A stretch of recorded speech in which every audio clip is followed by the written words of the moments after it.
Bun venit într-un loc special din Algarve, Ponta da Piedade. În următoarele minute vă invit la o plimbare cu drona și vom vedea arcade uriașe, culoare secrete, plaje ascunse și farul care a numărat mii de apusuri. Praia Dona Ana.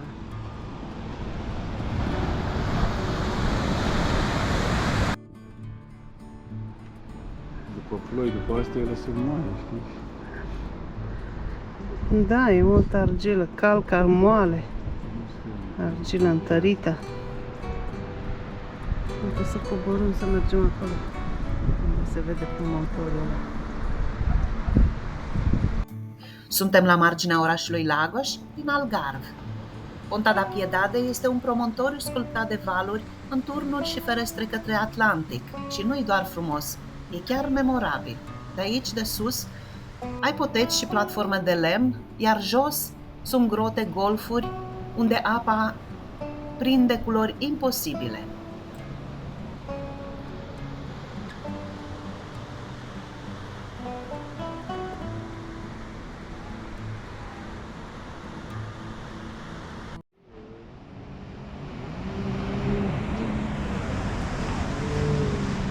Uite și tâmpiții cu schijeturile, unde distrug și flora și fauna.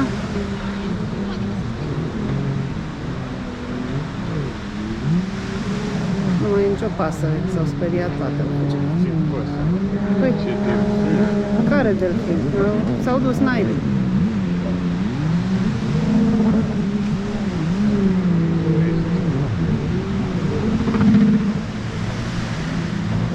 Uite, intră altă barcă aici, la arcadă.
Și coborâm drona, intrăm către grote.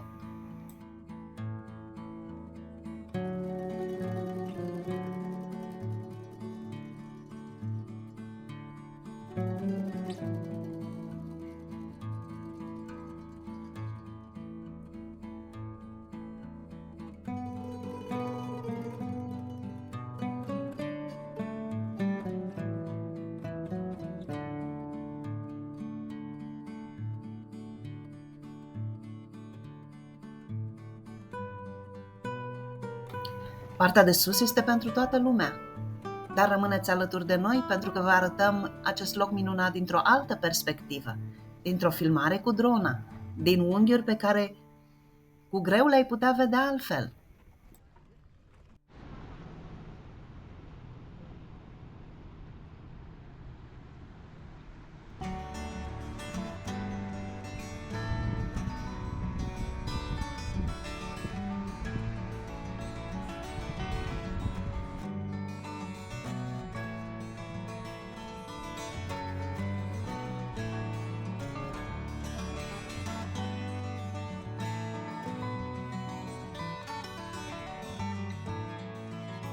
Un traseu de până în 2 km pe pasarele din lemn și platforme te poartă în siguranță de-a lungul falezelor. Un circuit durează 45 de minute, poate o oră, depinde câte pauze dorești să faci. Iar de la fiecare belvedere e un alt tablou, arcade ca niște porți, stânci ca niște castele și Atlantic cât vezi cu ochii și ține minte un nume. Belvederele de la sud, aici lumina prinde culori imposibile. Și tot aici e Praia do Camilo. V-am arătat-o în clipul anterior. Cobori peste 200 de trepte din lemn și ajungi la 2 golfuri unite printr-un tunel. Și vezi cum peisajul se schimbă de-a lungul zilei. Are o culoare diferită dimineața față de cea la apus, mult mai aurie, de parcă ar fi dată cu miere. Inspirăm și urcăm împreună cu drona deasupra Ponta da Piedade. De sus, falezele par o dantelă de calcar aprins în auriu, iar Atlanticul taie cadre largi în turcoaz și albastru închis.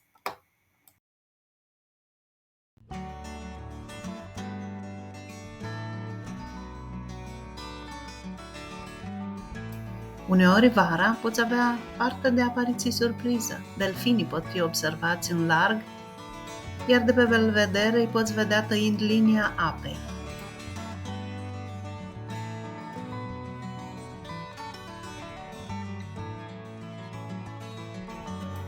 Ponta da Piedade e spectaculoasă, dar și fragilă.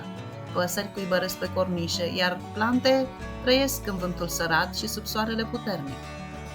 Rămâi pe poteci și pe platformele din lemn, nu forța marginile, sunt instabile.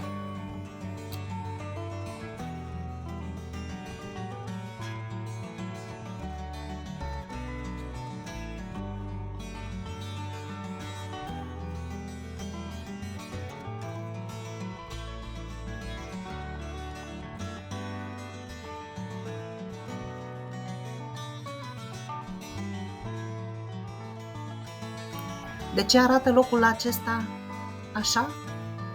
Calcarul de aici este plin de fisuri fine, iar apa intră și sapă culoare, unește goluri și când cedează plafonul, se formează o arcadă. Așa se naște peisajul. Ce vezi aici este o fotografie în mișcare. Peste ani, formele se vor schimba încet, încet. Nu va mai arăta la fel.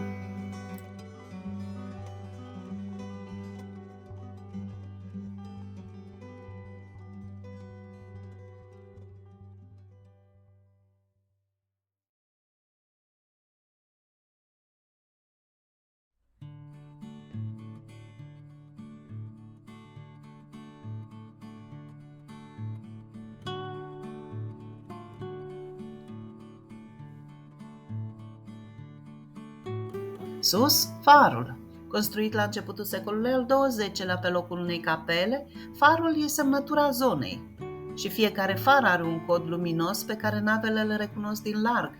Aici, turnul compact și gardul alb sunt reperele tale. Când apar în cadru, știi că urmează priveliști deosebite.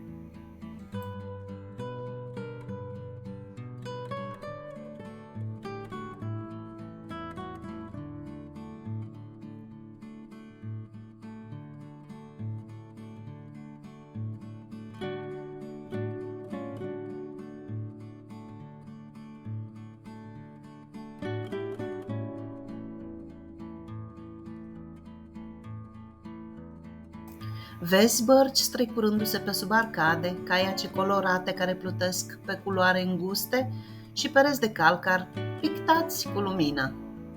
Și fiecare formațiune are o poreclă locală, coroana, fereastra, catedrala. Nu trebuie să le ții minte numele, imaginile o să-ți rămână în minte.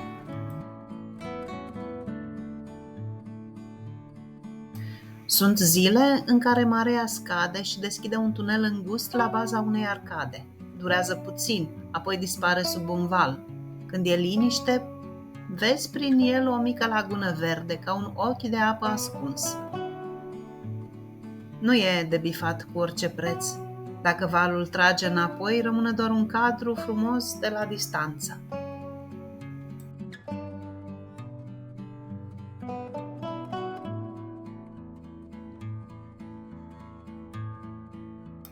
Practic, cum ajungi aici? E bine, există lângă far o parcare. E mică, gratuită și se umple destul de repede în sezon. În jur mai găsești locuri de-a lungul străzii, dar verifică indicatoarele. Alternativ, lași mașina în Lagos și ajungi pe jos, cam 3 km până la destinație, sau iei un taxi.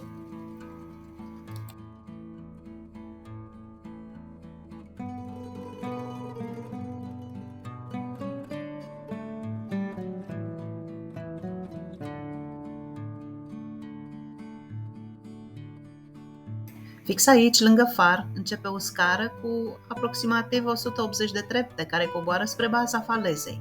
Pare simplu, dar la mijloc îți dai seama cât de abrupt e promontoriul. Jos te așteaptă pontonul și intrarea către culoarele dintre stânci. Urcarea? Ei, ăsta e testul final, dar priveliștea de care ai parte merită fiecare pas.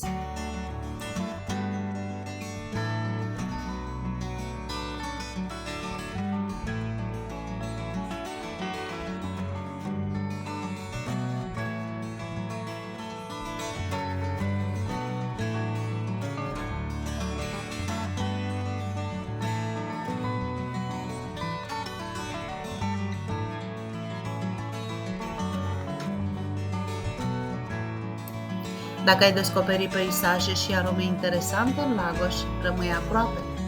Te lăsăm în continuare în compania imaginilor de la Ponta da Piedade.